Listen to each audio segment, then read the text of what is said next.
थोड़ी क्रिकेट थोड़ी सियासत के साथ मैं हूं अयाज खान। बाबर के दुश्मनों को खबर हो कि दौरा वेस्टइंडीज और इंग्लैंड के लिए उसे कौमी टेस्ट टीम का कप्तान बना दिया गया। तीसरी बार बाबर आजम को कप्तानी सौंपी गई है। शान मसूद ने बहुत कोशिशें की, चेयरमैन पीसीबी से उनके घर जाके मिले, मिन्नतें तरले किए कि वेस्टइंडीज और इंग्लैंड के दौरे के लिए उन्हें कप्तान रहने दिया जाए, क्योंकि ये उनके बचपन का ख्वाब था कि दौरा इंग्लैंड में टीम जाए और वो कप्तानी करें।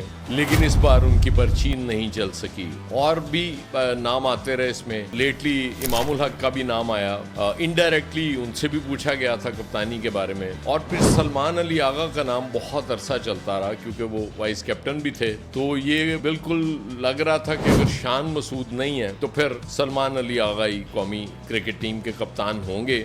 मुझे उस वक्त ये समझ नहीं आ रही थी जब सलमान अली आगा का नाम आ रहा था कि वो प्लेयर, वो कप्तान जो 20 ओवर्स का मैच मैनेज नहीं कर सकता, उसमें बॉलर्स को यूज नहीं कर सकता, वो टेस्ट मैच में कैसे यूज करेगा बॉलर्स को और कैसे परफॉर्म कर पाएगा। बहरहाल at the end of the day एक अच्छा फैसला, क्योंकि सिलेक्शन कमेटी एक तरफ हो गई थी, मिसबाह उल हक, इवन आकिब जावेद, उनको भी लगता है समझ आ गई है कि अब बहुत हो गई, कप्तानी ठीक बंदे को मिलेगी। बाबर आजम जैसे कप्तानों का सबसे बड़ा फायदा ये होता है कि ये परफॉर्म करना शुरू कर देते हैं जब इन पे जिम्मेदारी डाली जाती है। जब ये कप्तान बनते हैं, बड़ा प्लेयर होता ही वो है। मिसबाह उल हक की मिसाल हमारे सामने है। मिसबाह उल हक की कप्तानी से पहले की परफॉर्मेंस देख लें टेस्ट में, और उसके बाद कप्तानी के बाद और ओवरऑल भी परफॉर्मेंस देखें तो उसमें बहुत बड़ा आपको डिफरेंस नजर आता है। ये स्क्वाड मेरे हिसाब से तो बहुत अच्छा है। तनकीद करने के लिए लोग कर देते हैं, लेकिन मुझे लगता है कि ये बड़ा बैलेंस स्क्वाड आया है हमारे सामने।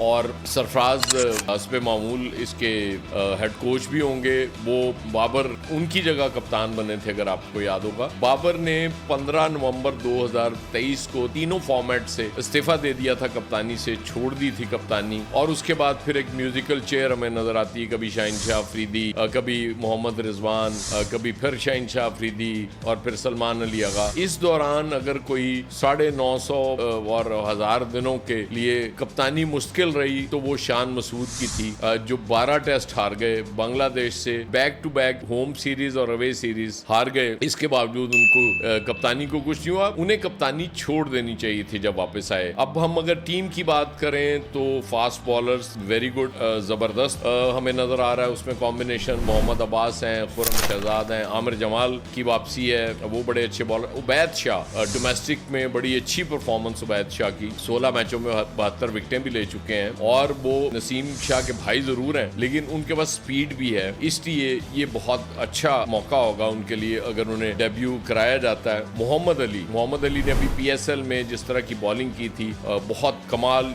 बड़ी ग्रिप के साथ निपी बॉलिंग उन्होंने की, उनमें भी सलाहियत है विकेटें लेने की। फिर स्पिनर्स के लिए हम देखें तो साजिद खान मुझे इसकी पसंद है कि वो एग्रेशन बहुत है इसमें हमारे सॉफ्ट स्पिनर में। और फिर अली उस्मान, गग्गू मंडी बुरेवाला से, बुरेवाला एक्सप्रेस आपको पता ही है, वकार यूनस भी वहां से हैं, तो ये एक बड़ा अच्छा इंक्लूजन है। अगरचे ये फास्ट बॉलर नहीं, लेफ्ट आर्म स्पिनर हैं, लेकिन अनकैप्ड हैं। इनको भी अगर मौका दिया जाता है तो यकीनन, क्योंकि इनकी डोमेस्टिक की परफॉर्मेंस बहुत शानदार है, बड़ा जबरदस्त इन्होंने परफॉर्म कर रखा है डोमेस्टिक में। फिर अगर हम बैटिंग की बात करें तो बाबर खुद हैं, इमामुल हक हैं, अब्दुल्ला फजल हैं, अवैस जफर हैं, सलमान अली आगा, शान मसूद, साउथ शकील फॉर्म में नहीं है। अगर वो फॉर्म और अपनी फिटनेस बरकरार रखते तो शायद आज बाबर आजम की जगह वो कप्तान होते, पर उस दौड़ में बहुत पीछे रह गए। अजान अवैस है। और फिर Mohammad Rizwan, wicket keeper batsman, यकीनन गाजी गौरी भी टीम में अनकैप्ड है, लेकिन बाबर आजम और कोच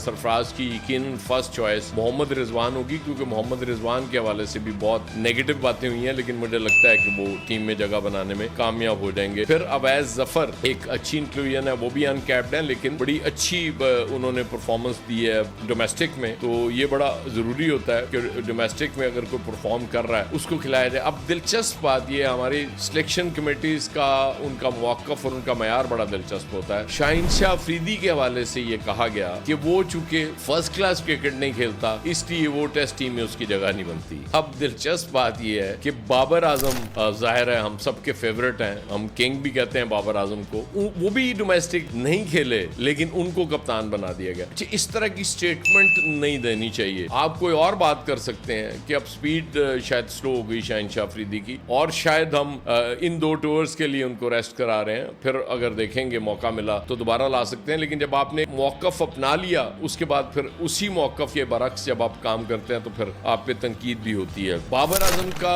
टेस्ट रिकॉर्ड हम देखें तो 20 में से 10 मैच वो जीते हुए, 50% उनका विनिंग रेशियो है, विच इज वेरी गुड। और अगर बाबर आजम को ना हटाया जाता तो आज शायद हमारी क्रिकेट डिफरेंट लेवल पे होती, लेकिन क्योंकि हम सेमीफाइनल और फाइनल तक जा रहे थे, वो लोगों को बहुत बुरा लग रहा था। अब जब पहले राउंड्स में हम फारिग होना शुरू हुए तो फिर शायद लोगों को तसल्ली हो गई, और फिर क्योंकि बाबर आजम से जिस कदर मोहब्बत और प्यार करने वाले जितने लोग हैं, उसी तरह उनकी मुखालफत करने वाले उनके दुश्मन भी बहुत हैं, और फौरन वो शुरू हो जाते हैं बाबर के खिलाफ अपनी कैंपेन शुरू कर देते हैं। बहुत अरसे से ये सिलसिला चल रहा है। मेरे ख्याल में बाबर को अब ये सब कुछ एक तरफ रख के ये भूल जाना चाहिए कोई क्या कह रहा है, उनको अपनी परफॉर्मेंस पे तवज्जो देनी चाहिए। तो मेरे हिसाब से इससे ज्यादा बैलेंस टीम हो नहीं सकती थी। मुझे यकीनन अपनी सिलेक्शन कमेटी पे भी हैरत हुई है कि वो इतनी बैलेंस टीम कैसे अनाउंस करने में कामयाब हो गई, क्योंकि हम मुसलसल देख रहे थे कि कोई ना कोई पर्ची आ जाती थी और उसकी वजह से ही वो फिर टीम में आ जाता था। और फिर शान मसूद जैसी शान तो कम ही लोगों ने देखी है कि जो हारता भी जाए मुसलसल और उसकी कप्तानी को कोई खतरा ना हो, और फिर इतनी बुरी परफॉर्मेंसेस के बाद, स्पेशली जब बांग्लादेश के खिलाफ मुसलसल टेस्ट हारे, उसके बाद उन्हें खुद छोड़ जाना चाहिए था, कप्तानी अनाउंस कर देना चाहिए था। पीसीबी ने उनको मौका भी बहुत दिया, लेकिन गालिबन उनके दिल में तमन्ना थी। आपकी तमन्ना अपनी जगह शान मसूद साहब, टीम का पहले ही बड़ा गर्क हुआ पड़ा है। पाकिस्तानी लोगों ने क्रिकेट देखना छोड़ दिया, लोग इतने मायूस हुए हैं, और मुझे यकीन है कि बाबर आजम के कप्तान बनने के बाद अब वो जो फैंस नाराज थे क्रिकेट के, जिन्होंने क्रिकेट देखना छोड़ दी थी, वो दोबारा आएंगे, और फास्ट बॉलर्स जो डिजर्व करते थे, जिनको टेस्ट स्क्वाड में होना चाहिए, वो हैं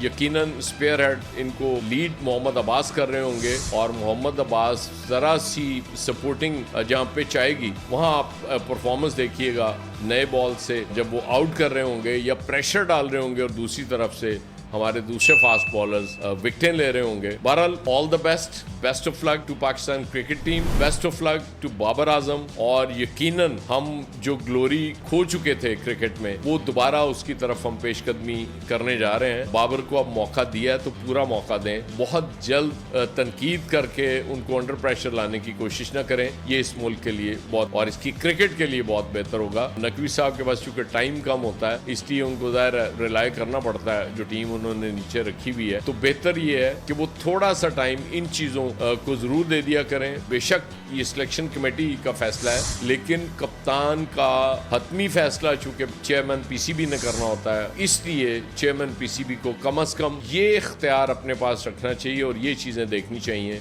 कि यहाँ गड़बड़ ना हो। जाहिर है क्रिकेट अगर बेहतर होगी, पाकिस्तानी टीम बेहतर परफॉर्म कर रही होगी, अच्छा कॉम्बिनेशन बनेगा, at the end of the day ये मोहसिन नकवी साहब की भी तारीफ हो रही होगी, इसलिए उन्हें इन चीज़ों का ख्याल रखना चाहिए। बहुत शुक्रिया।